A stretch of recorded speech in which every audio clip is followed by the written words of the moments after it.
Thank you for listening to the Pharmacist Podcast. I am your host, the Farmerette. I have been getting pluthered with questions from producers, specifically in Minnesota, that we have a lot more clay in our soils. We have a lot of calcium in our soils. We have a lot of magnesium in our soils.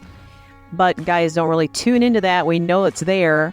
However, we got a really, really hard rain over the spring, plant 24, and the soil's just sealed up. And I want to talk about that a little bit because I'm getting a lot of questions on it and the wonder of why does it do that? What's going on? And there's a lot of factors involved, but specifically, I want to talk about your soil tilth, which is your workability of your soil, how your soil works, how your soil structure is composed, because that has a lot to do with what we're seeing besides just a pounding rain, which obviously can also affect what we're seeing out here. But there's always one day in every planting season that we see that was just a shitty day to plant.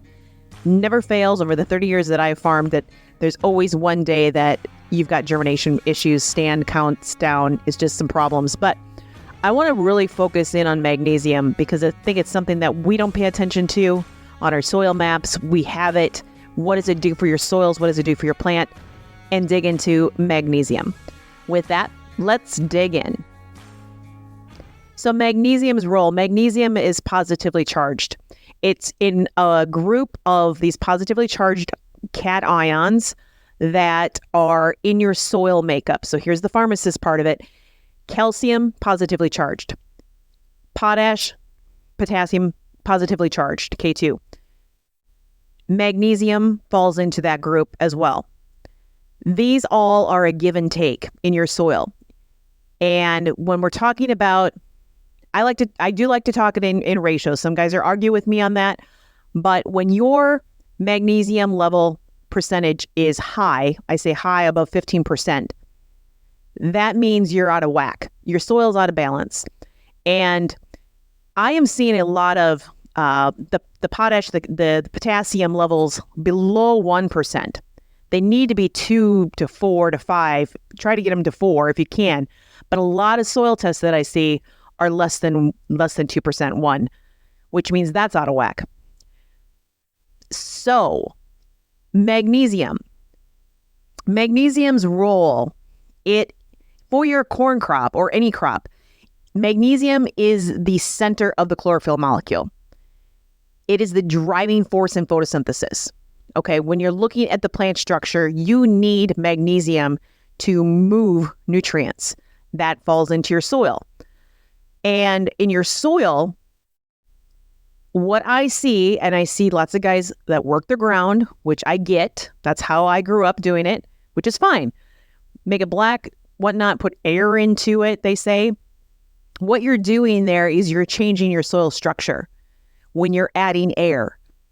And magnesium is interesting. It's usually tied with a lot more soils that have clay, which we have in Minnesota. And so you won't see high magnesium levels in sand. But for my guys that have clay, too much magnesium in the soil can cause a number of problems. Number one, your soil structure. Magnesium can cause that soil to become very compacted, very saturated, difficult to manage. Exactly what we're seeing right now. We've got this 1-inch layer of hard crust. And this is due to magnesium's attraction to water, which causes those soil particles to move closer together and form narrow pores. And I see this more when you work the ground, which is kind of bass-ackwards. But chemistry-wise, that is what's happening. Water filtration. Magnesium reduces water filtration. So when you have higher levels of magnesium in your soil, you're going to reduce your water filtration. And the mineral imbalance, just magnesium can cause an imbalance in other minerals in the soil, such as your calcium, potassium, which I mentioned, which can negatively affect your plant growth. So you want magnesium to be your best friend in the soil. If you're not paying attention to it, please do. Just start paying attention to your soil types, your magnesium levels, your percentages. Magnesium is interesting because Epsom salt. If you guys, maybe your wives, take baths with Epsom salt, it's a very unique chemistry. It pulls everything out of, when you have backaches, inflammation in your body, they say to take an Epsom salt bath. Epsom salt is magnesium. So when you're thinking of the human body, it plays a big role. It's a very, very powerful chemistry. And I think the biggest thing is that you need to understand your cation exchange capacity, which I will talk on another episode. But you have to understand this cation exchange. You're exchanging. And when your magnesium levels are high, you're probably giving up potassium. Or your calcium is really out of whack also. Mostly it's potassium, what I see. So when that plant wants, say, a nutrient, say potassium from the soil, potash, it will trade one of its hydrogen ions for it. It's an exchange. The plant will take in a potash ion off the soil colloid, and then hydrogen will come and take that ion's place. That is cation exchange. There's a give and take, just to put it in layman's terms. And a lot of clay is negatively charged. So we have a negative charge and we have a positive charge of, say, magnesium. That's a little bit of the science. And, to keep in balance, you got to keep your calcium, magnesium in balance. Make sure your potassium level is up there as well, because it can help just balance out your pore space in your soil and allow water and nutrients to flow correctly through the soil, having a good calcium, magnesium balance. And we have very calcareous soils, high calcium soils. We have hard water. So that's something that I just tune into, guys. You've got to start paying attention to that. So guys right now are like, well, how do I fix this? Well, obviously we need Mother Nature to put some rain on it to soften it back up. However, one solution is potassium. Make sure your soils have a large amount of potassium locked up in a mineral form that plants can access. Gypsum. Repeatedly applying gypsum or calcium sulfate over time can reduce magnesium levels in your soil. But you got to be really careful. I'm not looking at your soil test right now, but you don't want to get it too mucky. But gypsum is a good source of water-soluble calcium, which displaces magnesium on the soil particle, and it just improves physical properties of soil.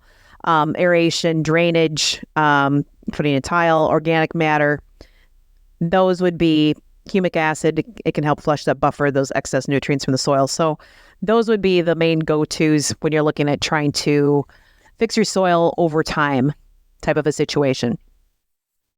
I've got beans out here right now that are cracking on the April 24th, 25th that were planted. Then we got a pounding rain on that Saturday night, and it came down in sheets of concrete. It hit the ground hard.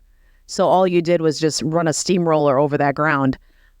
But at the same time, you also have, I said the soil was kind of sour, and I knew this was coming. It just has that, I don't know, it's just a funky sour thing. Maybe you guys have seen, you know what I'm talking about.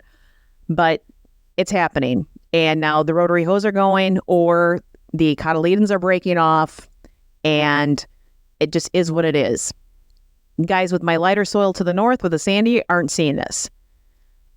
It has to do with the magnesium, your tilth. The more organic matter you can add, the better off you're going to be. That is one other fix. And that would be, I've seen it with guys that do no-till, strip till. You're adding organic matter to organic matter, and you say, I got enough organic matter. It changes the tilth. That is what you're doing. You're changing that hard panning that's happening right now. That is tilth, how it works. And so that's my magnesium, just a quick, because this is what I'm seeing right now. And I hope we get some rain here in the next few days to take care of this situation so that these beans can just come out naturally without having to push their way through a concrete wall. But it's very, very important to understand the benefits of a calcium, magnesium, potassium balance. And just make sure you're tuning into that. If you have questions, please reach out. I am the Farmerette. I am on social media, and I appreciate you listening. I will try to keep things timely with what I'm seeing in the field, so you can take a listen. And with that, I am going to let you go. I'm at 10 minutes. So thank you for listening, and thank you for digging in agriculture. This is the Pharmacist Podcast. We'll talk to you on the next episode.